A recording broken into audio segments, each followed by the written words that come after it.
about the status of our conversations around Iran and Israel. And a couple of hours ago, I got off of a lengthy and important conversation with the president and our national security team. And of course, we maintain the importance of supporting Israel's right to defend itself. And we are also very adamant that we must see de-escalation in the region going forward, and that will be our focus. In terms of Texas, it was a very good trip. As I said, the reason for being there were many. Most importantly, that there are a lot of people in Texas who have been suffering under what I call draconian laws as it relates to how they've been treating women and their right to reproductive freedom.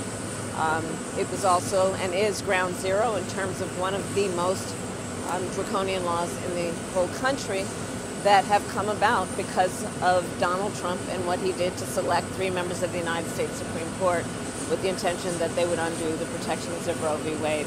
And I'm here now in Kalamazoo and in Michigan to talk with the folks here about their priority around ensuring that this election produces a president of the United States who honors and protects a woman's right to make decisions about her own body. I'm about to go and meet with some of the physicians who are on the front lines of this issue, who are addressing the harm that has resulted from these Trump abortion bans, but also doing the work in terms of advocacy with a great deal of courage to highlight to the American people what I think for some are really unintended consequences as a result of the undoing of Roe v. Wade. Happy to take your questions.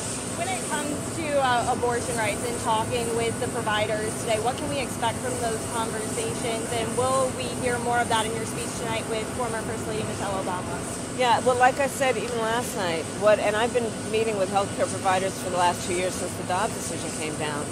They are a combination of doing their work in fear of being jailed.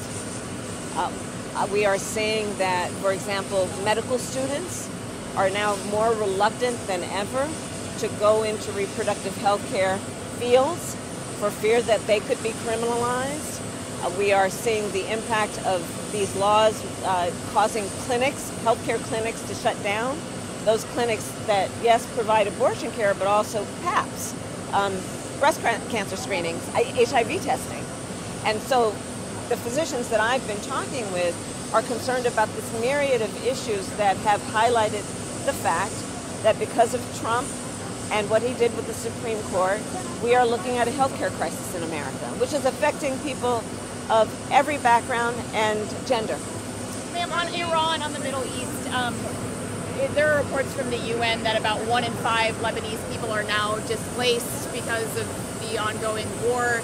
You said de-escalation is the goal. Why is the U.S. and Israel not aligned in that goal in terms of the conflict in the region?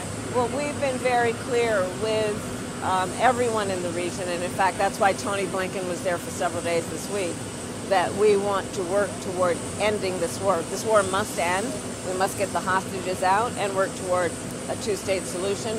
And we do believe strongly that as it relates to Lebanon and the region, that part of the strength of our work is the diplomatic work we will do to reach that end. What are we Ma'am, hearing? could I follow up on the? What is the administration hearing from Arab allies about the Israeli strikes? And can you say whether the strikes made it less likely that Iran will be able to attack Israel again in the future? What I can say is that it is a consensus among leaders in the region, and certainly it is the strong perspective of the United States that there must be de-escalation and not an escalation of activities in that region. Aaron? Ma'am, now to expand on that, what is your message to Iran specifically as they consider a potential retaliation?